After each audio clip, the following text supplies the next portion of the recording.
Assalamualaikum warahmatullahi wabarakatuh. Pada hari ini, kita akan menyambung pelajaran yang lalu iaitu bab 2 pengurusan projek. Okey, hari ini kita akan belajar tentang langkah pengurusan pelaksanaan projek. Okey. Pengurusan pelaksanaan projek melibatkan langkah kerja untuk memperoleh peralatan, bahan dan kemahiran supaya projek dapat disiapkan ya. Okey, langkah pengurusan projek ada 3 iaitu pengawalan, penjadualan dan perancangan. Okey, untuk melaksanakan sesuatu projek, organisasi projek perlu dibentuk. Okey, itu contoh organisasi projek Rajah 2.4 Carta Organisasi atau Pasukan Pengurusan Projek. Okey, terdiri daripada pengurus eksekutif, pengurus projek, pengeluaran, kejuruteraan, perakaunan, penyelidikan dan pembangunan. Okey, di bawahnya pula ada pasukan kerja, ada pembelian, ada pemasaran ya. So carta organisasi ini perlu dibuat mengikut kesesuaian. Okey. Contoh carta organisasi pasukan projek di sekolah yang paling ringkas ialah kita ada pengurus projek, kita ada setiausaha, kita ada bendahari, kita ada pereka bentuk, kita ada pembangun mock-up ataupun model olokkan. Okey, jadi oleh sebab pandemik COVID ni kita tak dapat lagi buat kerja kumpulan. Jadi kita belajar dulu bagaimana untuk membentuk satu pasukan projek di sekolah So terdiri daripada 5 ahli. Okey. Okey, jadi kita tengok dulu apakah langkah pelaksanaan projek yang pertama. Okey, yang pertama ialah perancangan projek. Okey, perancangan projek ialah peringkat pengurusan projek yang paling utama dan menjadi penentu objektif sesuatu projek. Perancangan yang baik dapat memastikan objektif tercapai, mengelakkan pembaziran sumber dan mencegah gangguan. Okey, objektif tercapai maksudnya kamu punya objektif nak membina, contohnya nak membina sebuah rak kasut mudah alih. Okey, so objektif kamu nak bina satu rak kasut mudah alih, 1 minggu 1 rak kasut. Itu objektif kamu. Mengelakkan pembaziran sumber maksudnya kamu elakkan daripada membazir bahan-bahan yang kamu gunakan. Bila kamu dah tahu bahan apa kamu nak guna, okey, kamu dah susun, kamu dah rancang berapa bahan nak guna, so boleh elakkan pembaziran dan mencegah gangguan. Gangguan ni maksudnya mungkin kamu ada masalah pembahagian masa, ada rakan-rakan ahli kumpulan yang tak dapat hadir. Jadi boleh mencegah gangguan. Kita kena rancang dulu. Okey, seterusnya kita kena tahu apakah tugas pengurus projek di sekolah. Yang pertama, pengurus projek mestilah tahu perancangan yang perlu dilakukan. Okey, perancangan ni dia ada 4. Yang pertama, penentuan utama iaitu organisasi akan menetapkan tujuan projek dan objektif yang hendak dicapai. Okey, pelanggan projek harus dikenal pasti. Tempoh untuk menyiapkan projek, kos yang terlibat serta kuantiti dan kualiti yang perlu ditentukan. Okey, maksudnya ini perlu tetapkan dulu. Nak buat apa projek, apa bahan nak guna, berapa kos bahan. Okey, yang kedua, penentuan sub utama. Pada peringkat ini perancangan lebih teliti. Kena bincang daripada mana nak dapat sumber kewangan, berapa orang tenaga kerja, apa dokumen yang kena dibuat, apa syarat-syarat yang perlu ada dan apakah risiko ataupun jangkaan masalah akan timbul bila kamu buat projek ni. Okey. Juga pada masa inilah kamu kena bincang tentang pengeluaran dan pemasaran produk. Maksudnya bagaimana kamu nak pasarkan produk tersebut. Okey, yang ketiga, peringkat pengelolaan aktiviti. Okey, pada peringkat ini kamu perlu menyediakan brief reka bentuk. Brief reka bentuk ni maksudnya kamu perlu bermesyuarat ataupun bermesyuarat dengan pelanggan kamu. Apakah reka bentuk yang akan dilakukan? Okey, bahan apa nak digunakan, konsep apa nak digunakan, serta apakah berapa banyakkah kos yang diperlukan, wang yang diperlukan.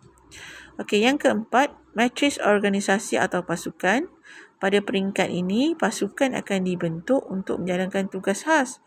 Contohnya, setiap ahli itu terdiri pada latar belakang. Kalau di sekolah ni maksudnya kamu kena lantik siapa yang pandai mengira kos, siapa yang pandai melukis, siapa yang pandai jadi pengurus projek.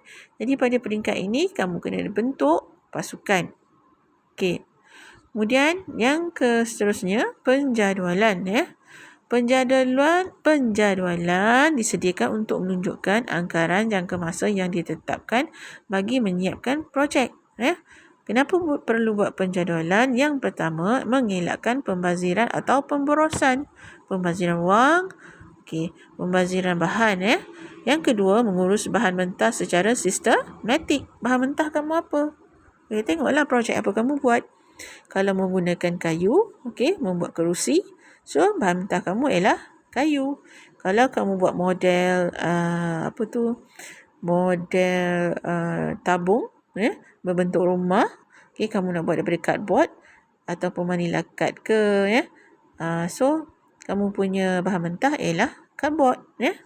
Mengawal sumber tenaga pekerja. Berapa orang, maksudnya berapa orang kamu tentukan untuk membuat sesuatu projek. Yang keempat, mengelakkan kerugian masa dan kos. Katakan kamu tentukan untuk membina sebuah rak kasut. Dalam masa 2 minggu, mesti siap satu rak kasut. Jadi, kamu kena pastikan bahawa dalam masa 2 minggu itu, rak kasut kamu telah siap dibina. Seterusnya.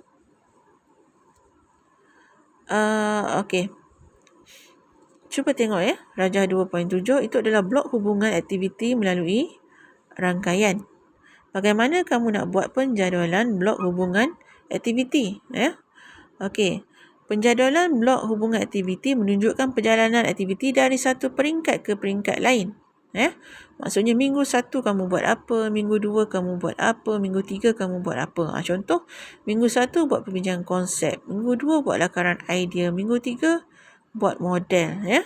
So, akhirnya menuju ke milestone. Milestone ni ialah penanda atau perkara yang bakal berlaku mengikut urutan. Contoh milestone kamu ialah kamu dah siap lah projek tersebut. So, apabila nak menyediakan penjadualan projek, nak tahu setiap aktiviti projek tu buat apa, kamu perlu buat carta Gantt atau carta bar. Jadi carta Gantt ini menunjukkan perkembangan aktiviti kamu. Contohlah jadual 2.1, contoh carta Gantt. Nanti cikgu nak kamu buat. Contoh yang pertama, mula-mula sekali kamu anggapkan diri kamu ni seorang pengurus projek yang akan menjual projek kepada pelanggan. Yang pertama, kamu perlu bincang dulu konsep dengan pelanggan. Contoh, kamu buat minggu 1. So, kamu tik minggu 1. Yang kedua, cikgu kata kau nak buat reka bentuk, mestilah melakar. Reka bentuk bakul. Ni contoh nak buat bakul.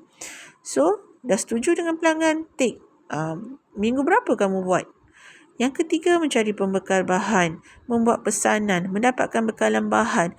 Menanda, mengukur, memotong. Masa ni kamu dah mula membina projek.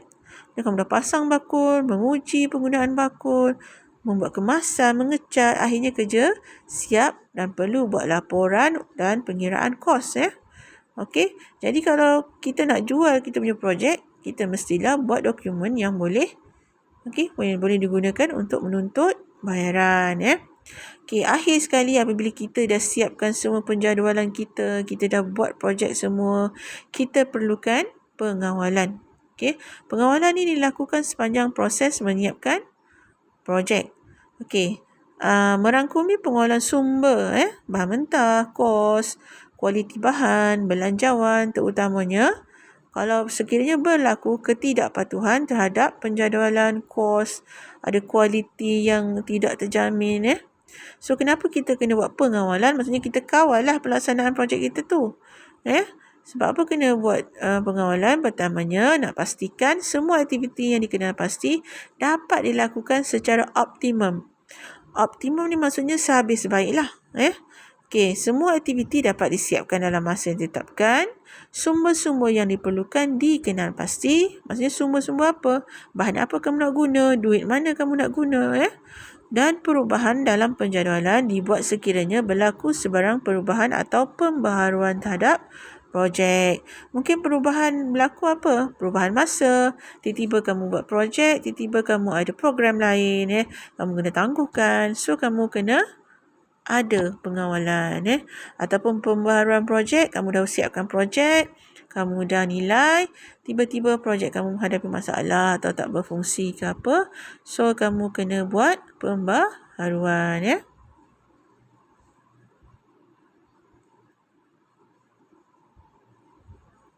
Okey, seterusnya bagaimana nak menganalisis perancangan projek dan jadual kerja. Okey, pertama, sebelum nak buat jadual kerja, kamu kena tetap tahu apakah garis panduan penjadualan projek. Yang pertama, kamu kena tentukan aktiviti jadual. Maksudnya, apa yang kamu nak buat macam tadilah. Mula-mula kamu nak bahagikan kumpulan. Okey, kemudian kamu nak buat lakaran. Sama macam tadilah. Contoh jadual 21 tadi. Kemudian susun aktiviti mengikut keperluan. Yang mana dulu? Perlu lakaran dulu, perlu perbincangan dulu. Yang ketiga, kamu anggarkan sumber yang diperlukan. Sumber diperlukan contohnya sumber kewangan, sumber bahan. Yang keempat, anggarkan tempoh masa untuk sesuatu aktiviti. Maksudnya contoh kamu nak buat satu rak kasut, kamu perlukan 2 minggu ataupun kamu perlukan 1 bulan. Maka jadual kamu mestilah ditulis dalam bentuk minggu pertama, minggu kedua, minggu ketiga, minggu keempat. Setiap minggu tu ada dia punya aktiviti. Yang kelima, bolehlah kamu bangunkan jadual. Bangunkan jadual ni maksudnya buat jadual. Yang keenam, kamu menganggarkan kos dan menyediakan bajet. Menyediakan bajet ni maksudnya menyediakan belanjawan. Kos modal yang merangkumi kos bahan, alatan, upah dan kos overhead. Kos overhead ni ialah kos bil air, bil elektrik. Alatan tu kamu tahu lah, alatan apa kamu guna, upah. Sejam kamu nak upah orang yang membuat tu berapa ringgit. Bahan, kamu gunakan bahan, berapa bahan yang diperlukan. Okey, itu saja untuk hari ini.